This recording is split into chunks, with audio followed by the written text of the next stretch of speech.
inflation, massive environmental disasters, myriad cases of corruption, and unsolved serial killers. Currently, she is an investigations editor at the Texas Observer and previously served as deputy investigations editor at the Houston Chronicle. Her first book, Coke of Silence, won the Texas Institute of Letters Carr P. Collins Award for Best Book of Nonfiction and the Investigative Reporters and Editors Book Award in 2022.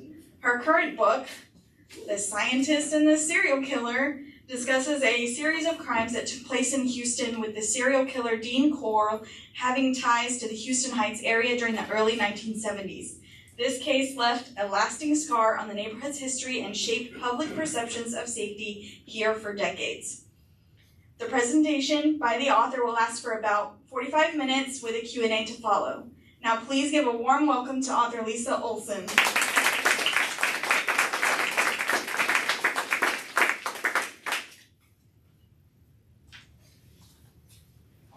It's really wonderful to be in the Heights to talk to you about this book. I spent quite a bit of time in the Heights Library, actually, because I spent a lot of time in the neighborhood looking at the homes where some of the boys I was writing about lived that are still in the neighborhood, interviewing people who knew them. There are two people here who knew some of the boys, who drove me around and showed me the places that were still existing, are still existing today, that were the teen hangouts in the 70s. And so it's a place, this place is where the story really lives. A lot of this story lives. And I'm going to start just by telling you about some of the boys from the Heights whose stories are in the book, because this is a book called The Scientist and the Serial Killer. The subtitle is The Search for Houston's Lost Boys, and the boys are really front and center. The book takes place really in both two times. In modern day, when a scientist named Sharon Derrick, who also had connections to the Heights, her grandparents lived in the Heights, and her parents met and married in the Heights. She goes to work for the Harris County Institute of Forensic Scientists, and she starts to discover these boxes of bones and unidentified bodies. She's sent there to work on those cases as a forensic anthropologist, and she's really shocked to find that there are bodies from these 1973 murders that are still unidentified. And so the story is about how she discovers who some of those unidentified boys were. So this was a huge news in 1973, and it was a case that changed a lot of people's lives in the Heights. But an untold part of the story was that nearly a third of the victims from 1973 were not identified immediately. No one knew that they were the victims.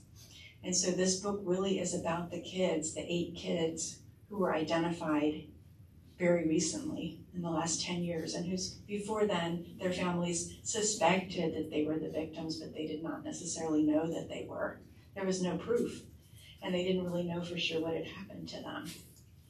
And so the boys in this neighborhood that I want to tell you about tonight, to start out with, because this is really a story of boys from this neighborhood, to start with is Randy Harvey. He was one of the first boys who was taken by this group of people. It was Dean Corll, who was an electrician and a candy man who ran candy shops, and 2 other teenagers who worked with him, who would grab kids and bring them to Corll, and Corll would torture them and kill them. Randy was one of them.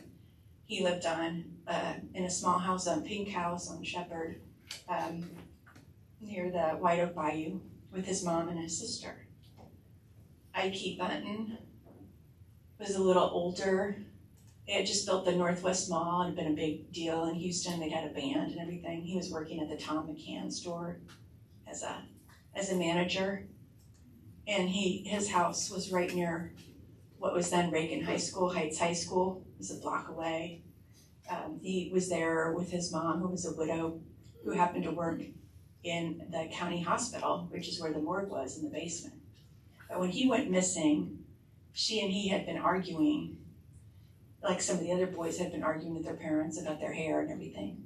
And he was the only one of these boys who wasn't reported missing. All of the other boys were reported missing, and the police didn't open any murder cases really until after the boys were found. There were 2 cases that were assumed to be potential murders, but out of the 27 bodies that were found in August 1973, There were only 2 open murder cases. The rest of them had been dismissed as missing, as runaways. They were assumed to be runaways. This is Michael Balch. Michael told a friend of his in the Heights, they were at a Heights coffee shop right here in kind of the downtown Heights. In the summer of 1973, a month before these murders were discovered, that he knew what had happened to his brother. His brother, Billy Balch, had gone missing 2 years before. They both went to he went to Hamilton Junior High, and his brother was 2 years older. That summer when he told his friend that he knew what had happened to his brother, he didn't say any more, and then he disappeared.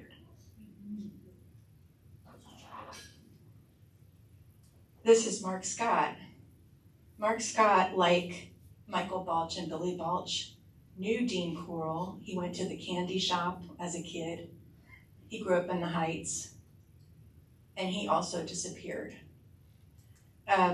He and Michael were 2 of the murders that occurred in the last year or so before the crimes were discovered.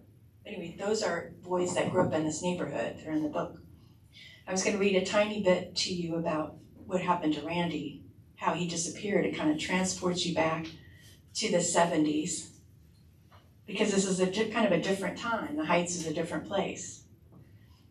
Randy rode off on his yellow bike on Tuesday, March 9th, 1971, with his knees bobbing above its frame.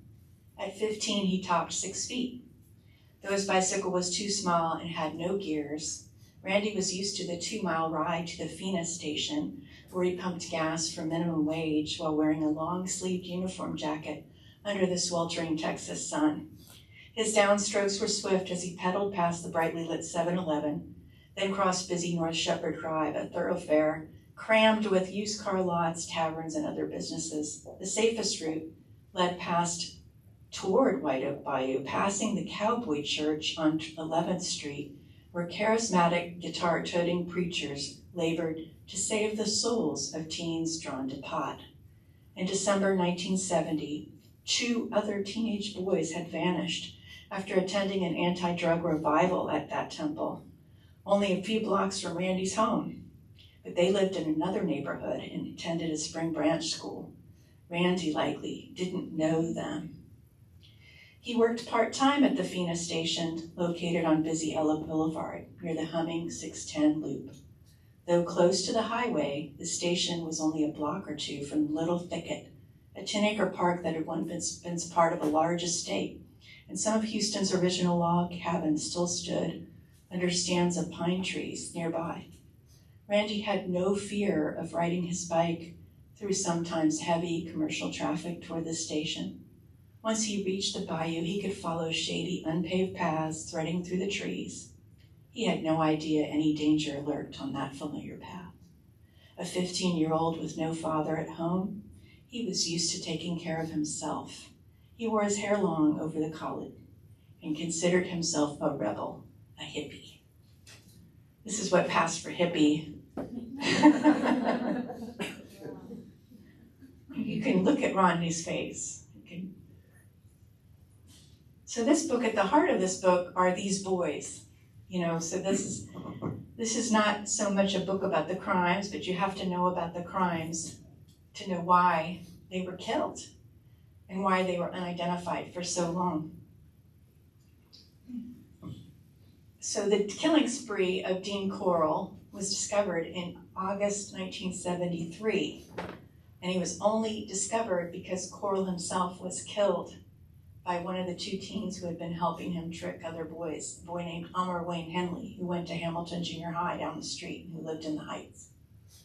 Elmer Wayne Henley shot and killed Dean Corll as Corll was in the process of trying to kill 2 more people who were friends of Elmer Wayne Henley's, and somehow that night, even though Elmer had seen, he calls himself Wayne, even though Wayne had seen Dean Corll kill many of his other friends, something that night made him say, I can't handle this anymore.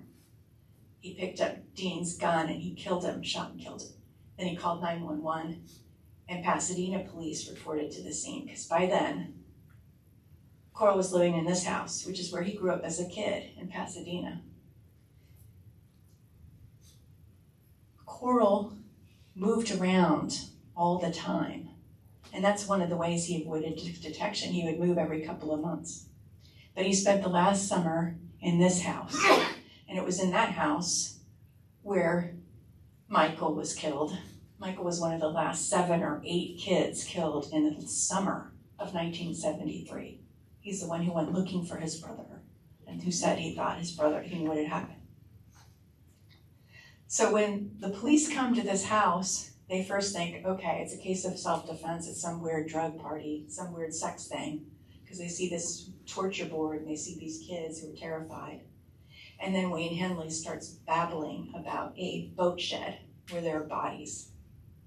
And that's in Houston. It's in Southwest Houston. It's a storage unit that Dean Coral had rented. And so back then, Emmy's office was much smaller than it is today. They only had one investigator on call. He went to the house where Dean Coral had been killed, but he really didn't have time to go to the boat shed. The boat shed, Elmer eventually, Wayne Henley said, had 19 bodies. So who's gonna dig? Not the homicide detectives, not the Emmy's office.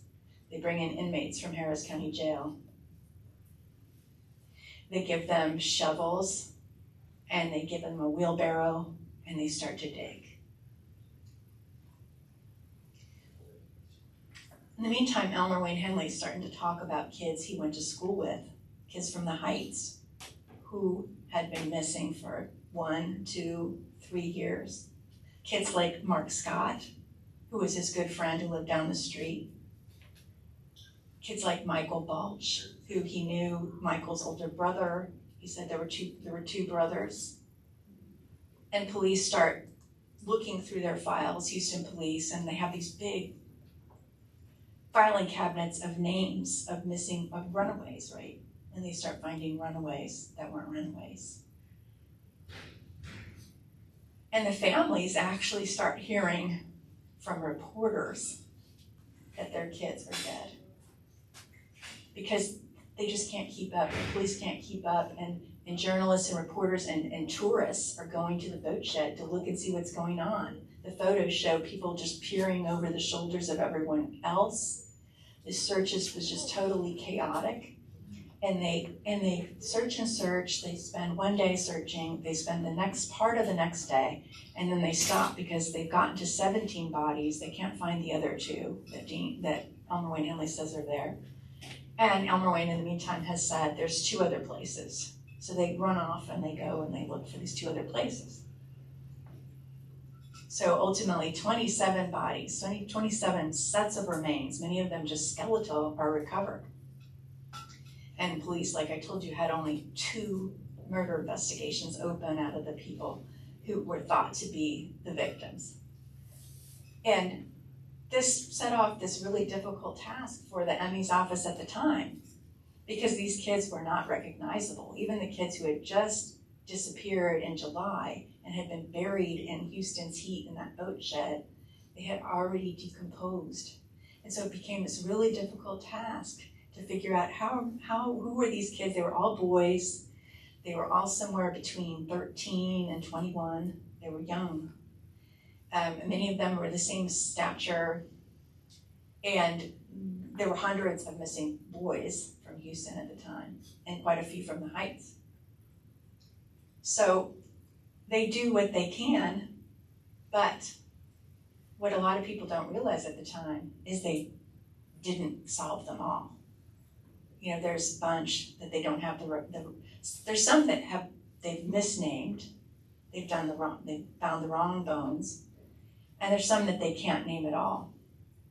And sometimes it's not their fault, because like I told you, Ike Buttonton was not reported missing. I mean, he was technically an adult, he was 19 years old, so he would not have been considered a runaway.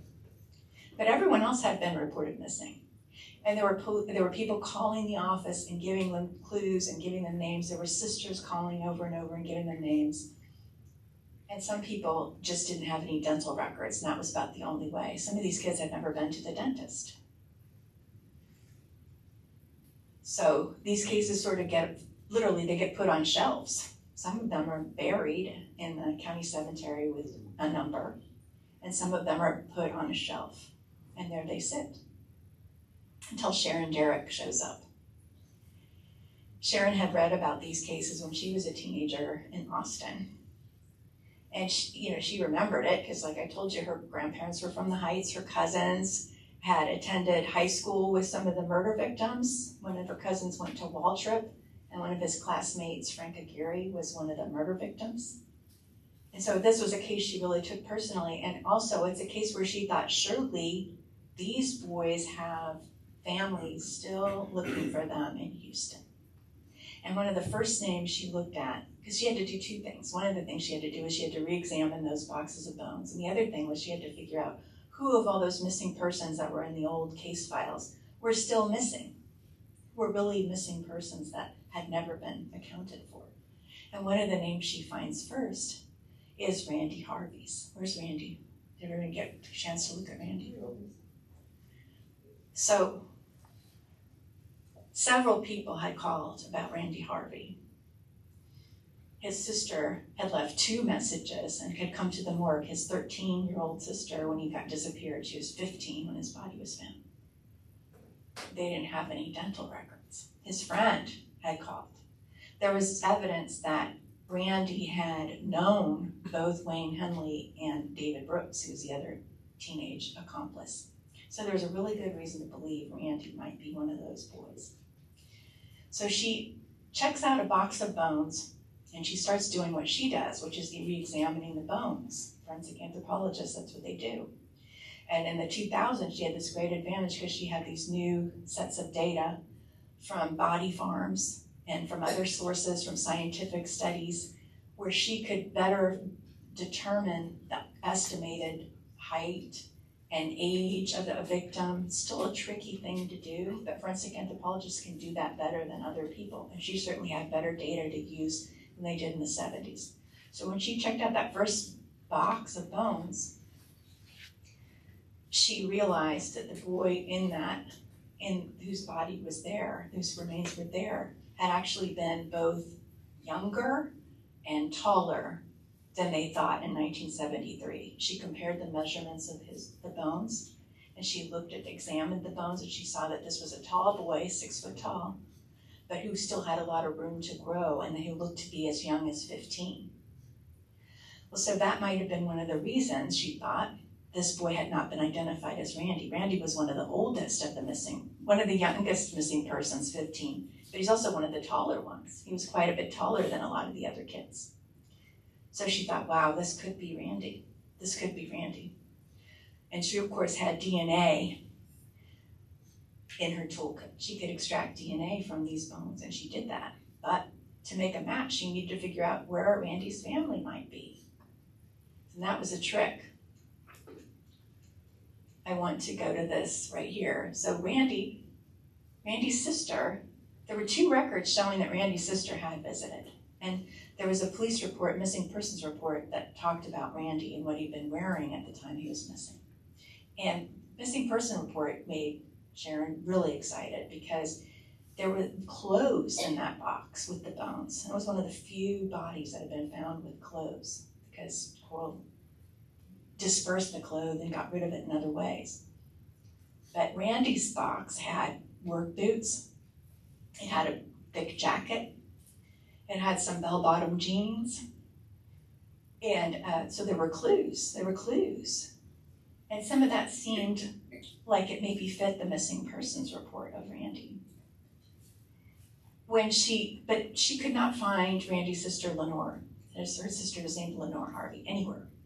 She looked and looked, and she found his mom, but it turned out his mom had just died. And so she kept searching databases and Ancestry.com and calling people, looking in yearbooks, and she found a marriage certificate that showed she might have gotten married, but then it looked like she hadn't actually gone through with it. And she just couldn't find her, so she started kind of obsessively calling anyone who might possibly be related. She was going through obituaries, getting relatives' names, and called people.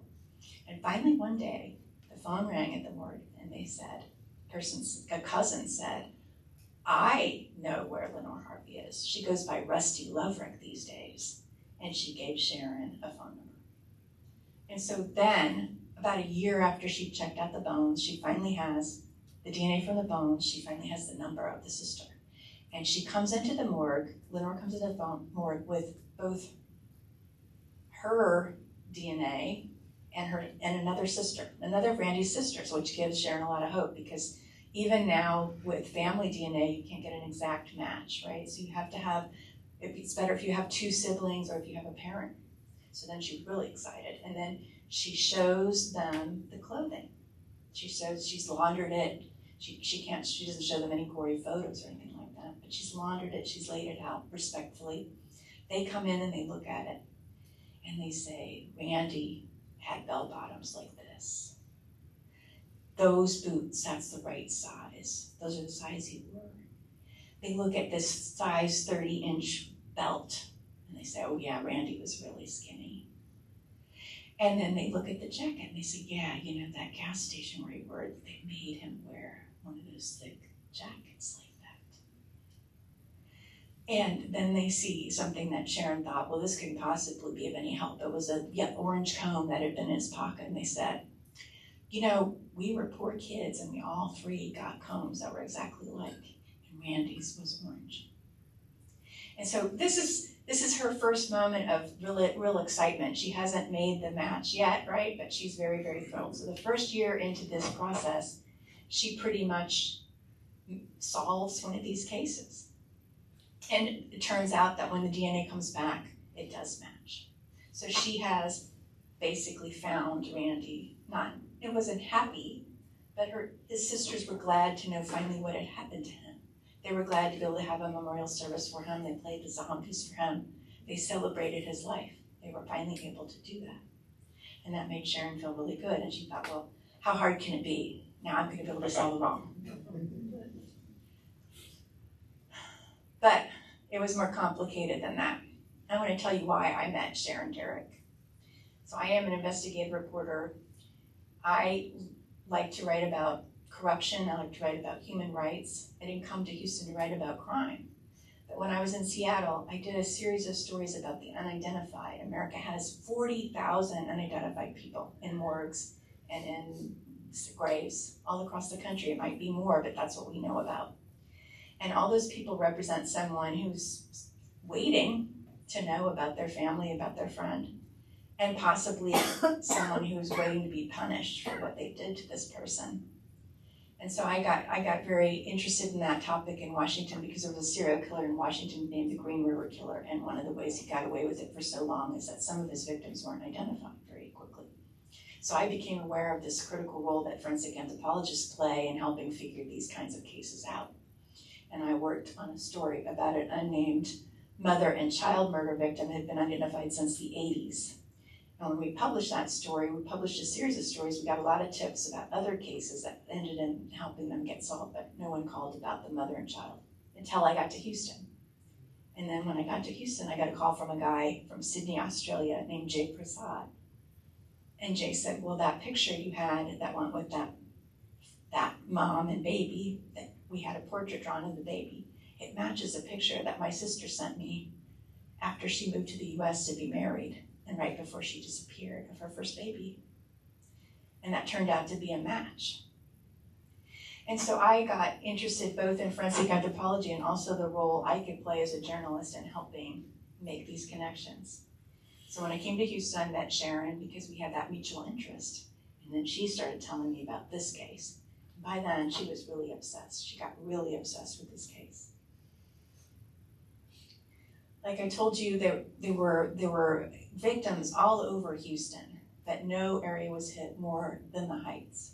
And I've told you about the 4 boys who Sharon worked on, but there were plenty of other Heights boys who were murdered by Gene Coral. And I don't know if anyone here knew them, but Billy Balch, Michael's brother, disappeared with his friend Johnny DeLome. Richard Embry and Wally Simoneau, Jay Simoneau is how he went. They were little kids, really. They went to Hamilton Junior High. Coral tricked them into taking a ride. There was Danny Yates and Jim Glass. They were the kids who were at the Revival, who disappeared. Donnie and Jerry Waltrip, who were brothers. They told their mom and dad they were going bowling, and they disappeared. There's Ike Bunton, I've told you about. There were Charles Cobble and Marty Jones, Frank Aguirre, Billy Lawrence, who lived just north of the loop. Charles Cobble and Marty Jones, that was the only two where they opened those cases as murder cases. Both those boys went to Heights High School, Reagan High School. But their dad had gotten, their relatives had gotten a threatening phone call asking for money before they vanished. So that one had been opened as a murder case, but there was also another reason. One of those boys was related to a Houston detective, homicide detective. Core was literally a candy man. I had someone ask me already about where his candy stores were. This is where they were. They were there's one near Cooley Elementary, which is now gone, but it is on 11th, so not far from here. There was one near Helms, right behind Helms Playground. It's not there anymore. There's a bunch of condos there. And there was one on 6th and a half Street, near Heights, actually. So it was about 5 blocks from here, I guess. And that's one of the ways he met these kids. Some of these kids actually knew him from shopping at his candy store. Some of them had worked at his candy store. Some of them had delivered candy for them. Billy Balch's parents, when Billy disappeared, asked Dean Coral if he knew where Billy might be, because Billy had been working for him. And of course, Dean Coral didn't tell them anything, right? So, the book tells about Sharon's journey and how she solved other cases, how she got tips, how she found boys. And one of the things she discovered was there weren't 27 victims. There were more than 27 victims. One of the things she discovered when she was examining Randy's bones were that he didn't have all his bones in the box. Some of his bones were missing. Remember how I told you how they excavated the boat shed? Randy's body was one of the ones buried in the boat shed. So they'd been pulled out of the ground by people who had no idea of anything about anatomy. Feet, arm bones, rib bones were left there. And Sharon started wondering if maybe whole bodies were left there. Randy was missing some of his arm and wrist bones. So she looked in another box that she found initially, and there was some extra bones in there. So she sent them off to see if they might be Randy's bones. She thought better to give the entire set of remains to the family. But it turned out that those bones did not match Randy's family. They were an entirely different kid. They also didn't match anyone else who had contributed reference DNA for her. None of the known victims, none of the other people who might be missing persons. And so she was really frustrated by that. And then she made another discovery, which was that the DNA lab in the Houston morgue, which hadn't existed in 1973, because of course we didn't have DNA, right, had stored a lot of the evidence from the case that was in the form of tissue or bones. They had sort of the extra stuff. So the ME's office, the regular morgue in this cold storage area had the other remains, but the DNA lab had other extra bones. And so when she went there to look at those remains and just try to figure out what was there, she also found some notes from someone who had called on 9/11/2001. Another sister who had called on 9/11, who did not get a call back because it was a really terrible day in history, right? But Sharon found yet another note from another sister. And this sister's name was Dana Falcon, and she was from Corpus Christi. And Dana's right here. I was lucky enough to meet Dana. Dana had called to say, my brother, Donnie, my little brother, who I loved, was living in Houston right before he died because my stepfather got a really good job at the VA hospital. He was a drug counselor. And he was working with veterans, and my mom worked at this big hotel in Houston. And he was the youngest, so he went to go live with them. And unfortunately, he must have met Dean Coral because her DNA matched those extra bones that had been found in Coral's boat shed. So that's a victim that was never counted. There were other bodies that were found later in the place where the searches were conducted. There were other remains that were not associated with the burials. So she discovered that there were at least 3 additional partial remains from the bones that had been found on a beach near High Island. It's called. It's right off the Bolivar Peninsula. It's not Crystal Beach, but it's north. McFadden Beach, near where the wildlife refuge is. They had found 3 sets of bodies there, including Billy Balch and his friend Johnny's, but they hadn't searched long enough. And again, they'd been told there were more and they just stopped. So several years later, another set of remains had been found there. And that was yet another victim of Dean Coral. So she found there's 2 extras, right? And then she discovered that some mistakes had been made. So Mark, who was counted as a victim initially, turned out his body had been misidentified. And those remains really belonged to Ike. Roy, who was the one who I found the story very sad because his family had assumed he had gone off to lead a better life, that he just didn't like living with his mom's rules and he went off to California or somewhere, right? They didn't worry about him. They thought he was okay. He was dead. He'd been killed by Dean Coral. And his mom was working in the hospital where the morgue was in the basement. His remains were there all the time she was working there. So Sharon was able to give answers to Roy's family, Randy's family, and Donnie's family, and some of the other cases are in the book. You know, you can read about them. Hopefully you will. And but they raised other questions. You know, how many other boys were killed besides the 27? There were at least 30. Maybe there were 35. Who else was involved? Some of these boys, their parents had talked about a group of people who'd been taking photos of them. After the murders that occurred several years after, a huge cache of pornography was found. Some of it was in the Heights in a hotel. Some of it was in a warehouse. And it belonged to a guy who was a music producer in Houston named Roy Ames. Turned out he was a big-time pornographer who sent magazines, videos, and photos of kids all over the world. Made a lot of money. And he was a friend of Dean Coral's. He went to Dean Coral's parties. At least 11 of Dean Coral's murder victims had been photographed by Roy Ames. But why wasn't Roy Ames questioned about these murders? Why wasn't he charged as an accessory after the fact? There were multiple witnesses who said he had been at these parties. Some of those names were in the police files in 1973. That's something I can't answer. Why? Why didn't the police want to investigate that? One of the kids who wasn't identified was a police officer's son. So there's a whole lot more stories in the book. I could have written an even longer book, but I thought that was enough. I want to really, before I open it up to questions, I want to really thank the Houston Public Library, because the Houston Public Library also had an event for my first book right after the pandemic in 2021 when I published this book. So I'm very grateful to Houston Public Library. I'm grateful to the library archives because they had information I could use. The archives had old yearbooks where I found some of these kids' classmates. There's all kinds of information.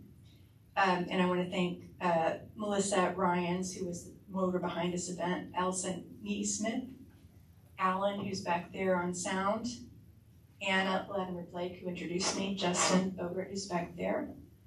And, I'd like to hear from you. I'd like to hear your questions. I just don't want to forget to thank them before I take questions, because we get to start talking and then I would forget to thank them. Who's first? Yes. What happened to the young man who shot Dean Coral? What happened to the young man who shot Dean Coral? Was he Wayne Henley, he and David Brooks were prosecuted for capital murder. The charges were filed while the bodies were still being found. And Elmer Wayne Henley was convicted of 6 of the murders. He confessed to participating in the murders and the tortures, including the murder of Mark Scott, and he's still in prison. David Brooks denied being involved in the murders, but he obviously knew about the victims. He was involved in burying everyone. He was involved in luring people to Dean Coral. So he was convicted of one of the murders, the murder of Billy Lawrence, who was one of the kids from the Heights. Well, he was from Garden Oaks, but close. And he was in prison until 2020. He died of COVID in prison. One of the reasons that I think not all the victims were identified was because David and Elmer Wayne Henley only knew some of their names. Some of them were strangers. Some of them were kids who had been lured by Coral before they got involved. There's also information in the book about how Coral was probably active in chasing and luring boys either by himself or with other kids prior to the time he met David Brooks. He met David Brooks at Helms Elementary when David was like 10 or 11 years old. His grandmother lived right there near the candy shop. So one of the other stories that's in the book is about Bernie Milligan, who went to Heights High School, which was then known as Reagan High School. Bernie had a very detailed story about being chased by Dean Coral in 1969. The chase began one or two blocks from here at 8 Row Flint when it was a gas station. Bernie was working at a ice cream shop, and they had one of those health inspections. You remember that when you had your crummy food service job in high school and you had to stay for health inspection and everything had to be cleaned. And so he was there doing all that stuff. It was really late. And he was also a kid who was working to help his single mom, just like Randy was doing. And he went home late. He went home at 11 o'clock at night walking. And he went by the gas station, which is where 8 Row Flint is, and he decided he wanted to get himself a drink, so he went to get the soda machine, and this guy came up behind him in the dark, and the whole story is in the book about this guy chased him in his convertible. And he realized the guy knew the neighborhood, because every time he took a side street, the guy followed right behind, and he barely got away. So Bernie became kind of obsessed with this case, and he, as an adult, put that all together. He kind of went back and tried to retrace the steps of the murder, because it wasn't only that he was chased, it was also that one of his friends from junior high, Frank Aguirre, was murdered by Dean Coral. And he always felt guilty. He thought, well, if I had said something in 69, could I have somehow stopped this? But you know what he thought in 69? He thought that there was no way police would believe him, that he would have gotten in trouble. And that's what other kids said too.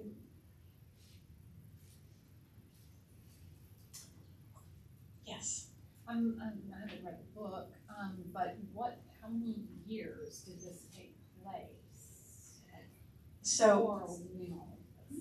So Dean Coral, one of the first documented incidents I have in the book is Bernie's story. I use Bernie's story because not only does Bernie have a really good memory, but he also was introduced to Dean Coral in 1973, a few months before the murders were discovered, by David Brooks. Bernie, when he was introduced to Dean Coral, freaked out because he recognized the guy who had chased him. Of course, at the time, he didn't know Dean Coral was a murderer, but he sure found out a few months later. And so I include Bernie's story as showing that for sure Dean Coral was hunting people in 1969. There's another guy whose account is in the book and whose account is also in police files, who was already in Vietnam in 1973 when the murders are discovered. And he says Dean Coral was at the Pasadena skate rink all the time. And kids disappeared in Pasadena too. They don't know who they are. There was no investigation of that I saw, because there's no known victims from Pasadena. It said there were one of the other kids who was murdered, who's in the book, Alan Miles, was taken from a skating rink. He was lured from a skating rink in Houston. So that was one of the places Dean Coral hunted. Skating rinks, movie theaters, places where kids were. Yeah. You mentioned a pool that seems to line up with SPJ's Lodge. Yeah, the pool is where two of the boys were walking to that pool when they disappeared. In the book, you describe the community and the pool, but you don't actually name it. Is there a reason that you're? No, I named the pool. You do name it? I do. Okay. Yeah. Must have blacked that out. I was listening Yeah, to the audio. yeah, no, it's the SPJST pool. And it was really popular with Heights kids in the 70s. It wasn't quite so fancy as it is now, I don't think. Is the Yeah. pool still, is the pool still there? I think so, yeah. I think it's a nice new, nicer pool. But yeah, two of the boys, including a boy who worked for Dean Coral at the candy store, were walking to that pool when Dean Coral probably offered them a ride. Because they knew Dean Coral from the candy shop. And they probably would have been happy to get a ride. It was almost a mile from their house to the pool. And that was the last time anybody saw them. I have two questions. What was the background of Dean Coral? What's the matter with people like that? And secondly, I wonder if you have an opinion about all this talk about the bodies and the diaries in Houston. Well, I don't spend a lot of time in my book on Dean Coral, but I did talk to one of Dean Coral's cousins. I interviewed his cousin. I researched his life as much as I could. His mother had given a bunch of interviews. His family, his sister and his brother have never talked to anyone about. He has a sister and a brother, and a nephew who is a sex offender, actually. But, so, I mean, one of the answers might be that, there was something wrong with him, But, I mean, obviously something was wrong with him. But I also tried to convey what society was like in 1970s for someone who was, as a teenager, clearly interested in boys and other boys near initially his own age, right? And he enlisted in the Army, and he was discharged from the Army, and there's two versions of why. One is his mom's version. It says, I needed him back home to help me run the candy shops. And one is the version that the DA at the time put in his book, which was Coral was gay and he was drummed out. And Coral was not only gay, but he was into S&M.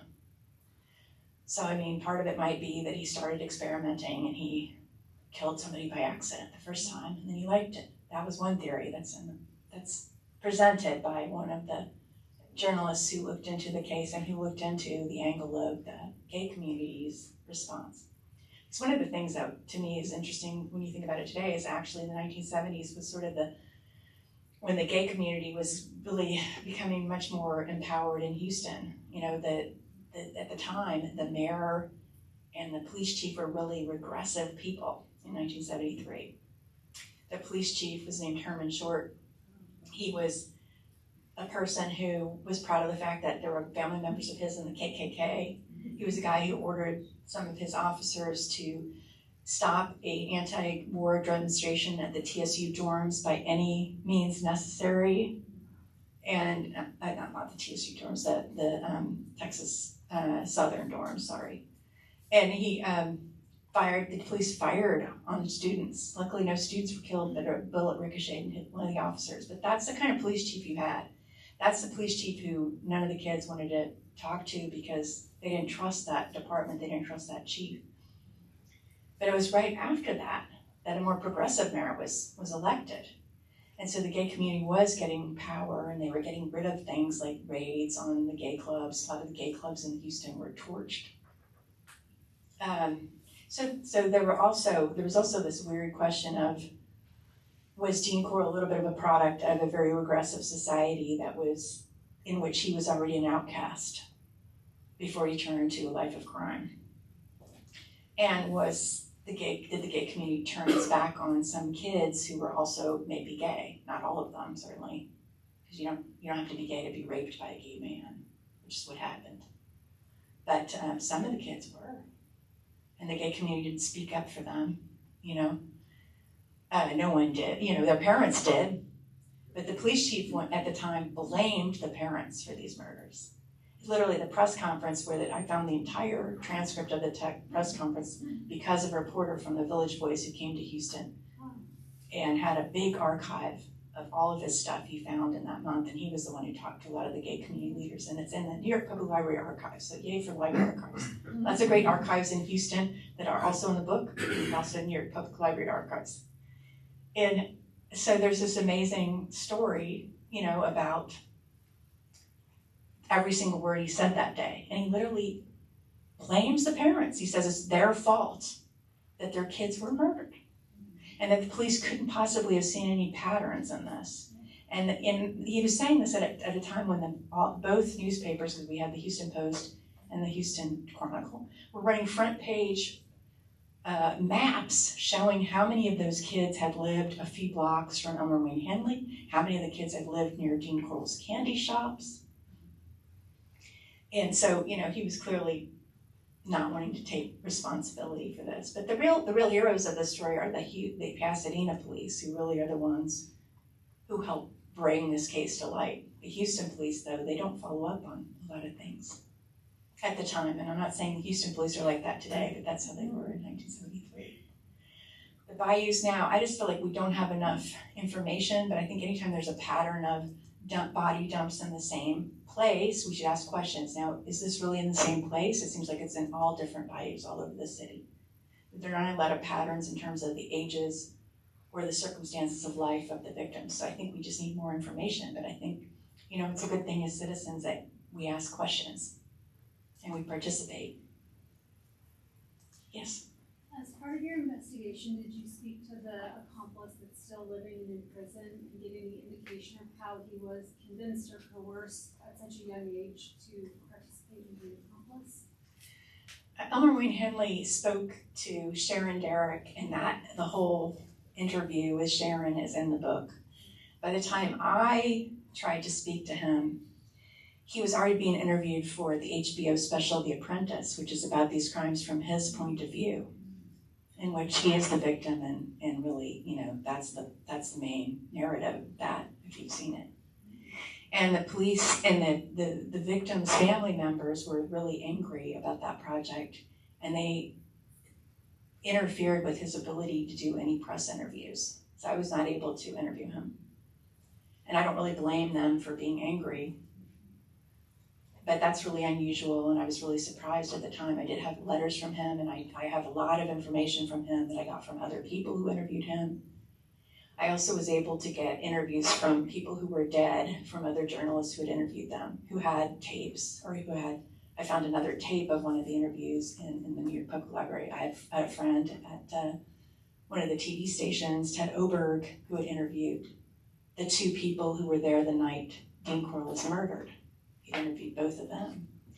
One of them was Wayne's girlfriend, and one of them was Wayne's friend, Tim.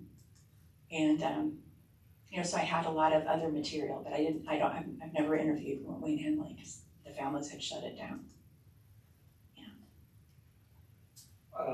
You mentioned, you wrote about Derek talking about serial killers, that the term hadn't been invented yet. Right.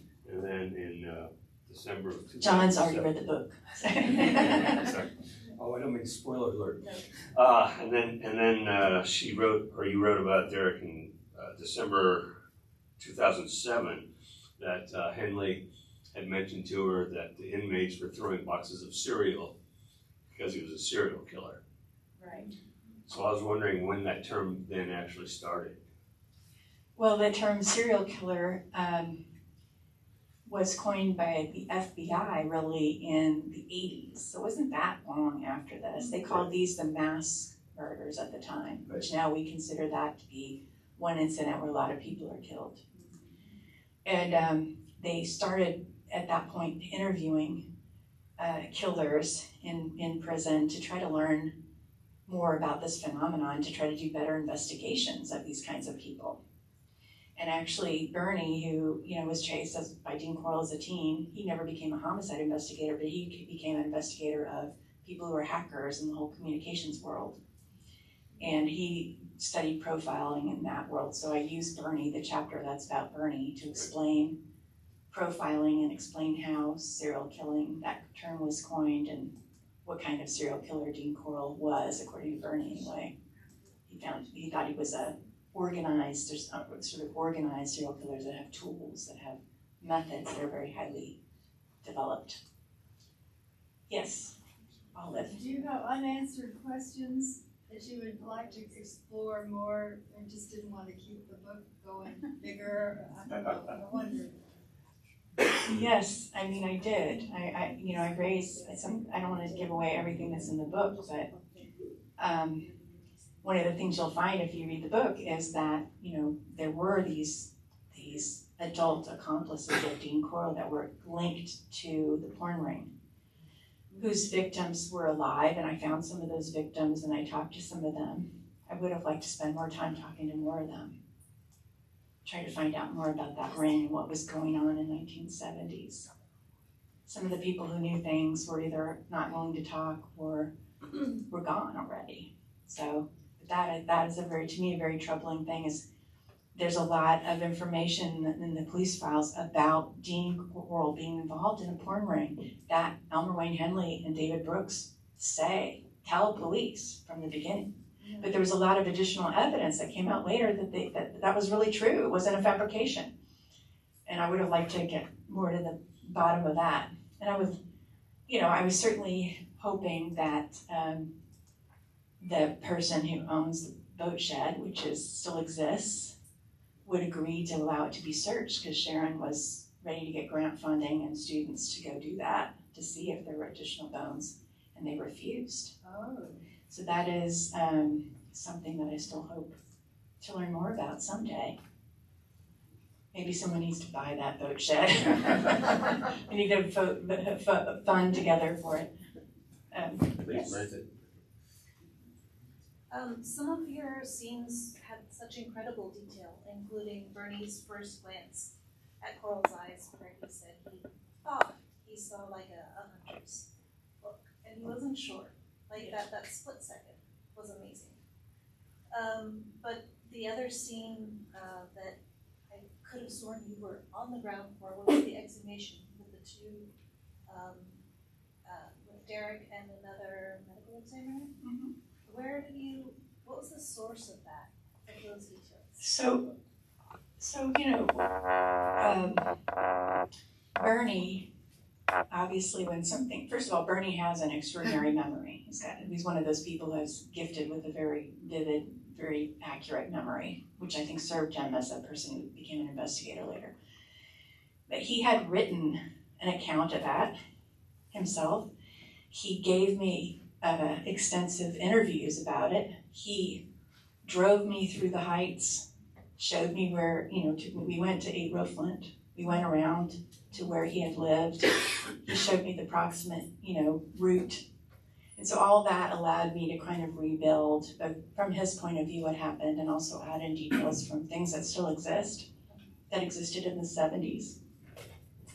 The exhumation was a little easier because there were 2 people there, and I interviewed both of them. One of them was Sharon, and one of them was her colleague, Deborah Pinto, and they both had very vivid memories of that exhumation. There were also photographs of it, and so I could look at the photos and ask them more questions, and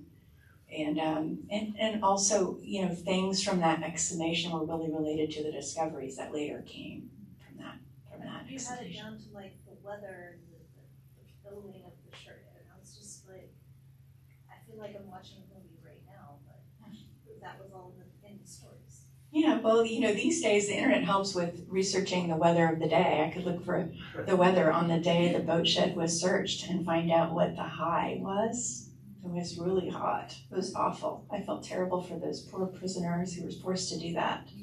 What a horrifying thing. And that day, of course, that was really, recent. The National Weather Service has, the weather, the high temperature for each day. So I could do that. And I visited the cemetery where that exhumation took place. I was able to go to their graves. Are we getting to the time? Anna's supposed to meet. Okay. We got 5 more minutes. I welcome all your questions. Is there anybody? Yes. How long did it take you to write the book, like from the start with the idea, research, until finish? So the book really began with me going to see Sharon, who I knew had recently retired from the medical examiner's office when I began this book. And it was during the pandemic. And we were still in touch. I always liked her. She's a very likable person. We happen to both be married to veterinarians. We have things in common. We like dogs and cats. And so I contacted Sharon. I said, Sharon, have you ever thought of doing a book? Would you be interested in collaborating on a book with me? And she said, yes, but it's kind of overwhelming. I have so much stuff. She said, maybe we should just go through my boxes and then we can talk about it. She had these 3 boxes of things. And then, of course, there were archives. There were archives in the Harris County Archives with all her case notes. And, because these cases were solved. And then there were public records. The DA's office had its entire case file. I filed public records requests for the Pasadena and the Houston case files. And so I began there. And I decided I would first try to get Sharon's story straight, because it was a complicated story, the discoveries, what she found, how she did it. Because I'm not a science person, I needed help. So one by one I was mastering that, and then I wanted to tell the stories of the boys who she identified. So at the same time I started looking kind of the way she was looking when she started looking for DNA samples for the people who knew them. And of course, some of their next of kin had actually subsequently died. Like Stephen Sickman's mom had passed away since he had been identified. And so I started thinking about my own kids. One of them's right there. I'm gonna embarrass him right there. That's my kid. And I thought, well, I don't know all my son's secrets, but who knows them? Who would I ask if I wanted to know my son's secrets? Who would you ask if you wanted to know a teenager's secrets? Or he's not a teenager now, but he was. Their best friend, right? Their girlfriend, right? So I thought, okay, what I need to do is find these guys' best friends, people who knew them. And of course, that's not as easy as, going to Ancestry and finding their brothers and sisters. But I could ask their brothers and sisters, who was their best friend? And of course they knew. And so I started talking to the best friends. And what was really great about that is they wanted to talk. They wanted these lives to be remembered. They wanted these people they cared about to be remembered, their lives to be honored, them to be alive in the book and not just dead. And I said to them, that's my goal. I want people to know that the lives of these kids that Sharon identified mattered, that they were people who had a lot of potential. There were things that they were doing and dreams they had. And so to the best of my ability, that's what I did. But it took a long time.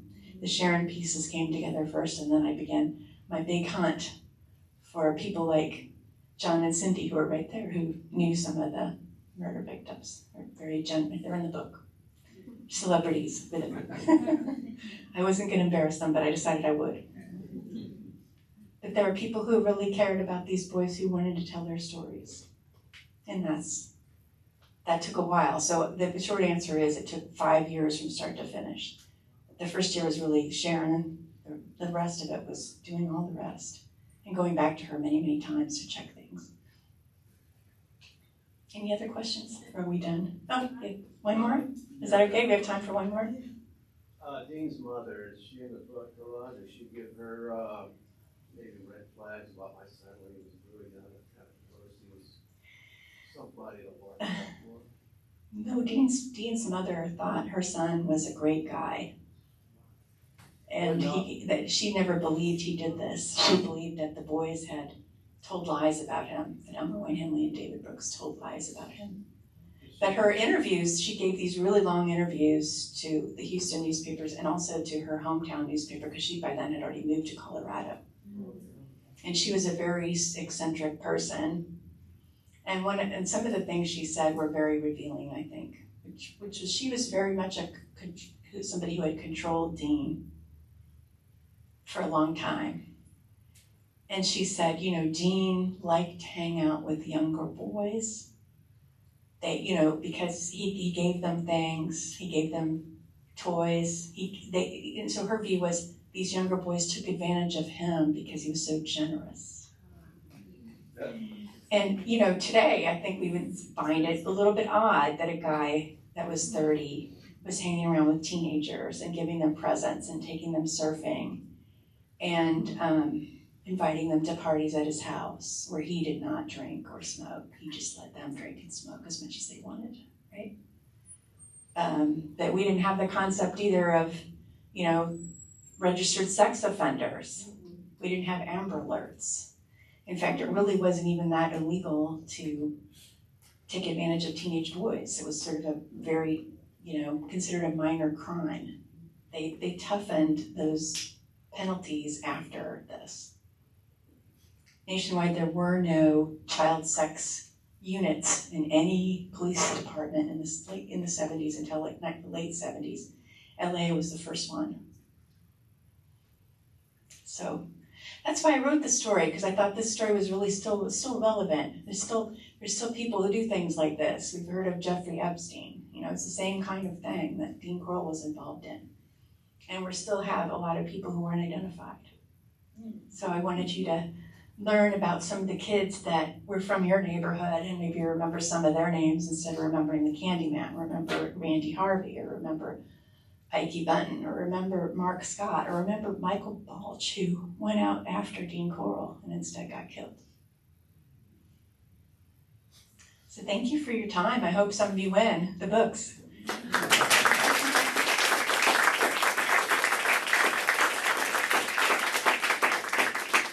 And I'm going to be here a little bit to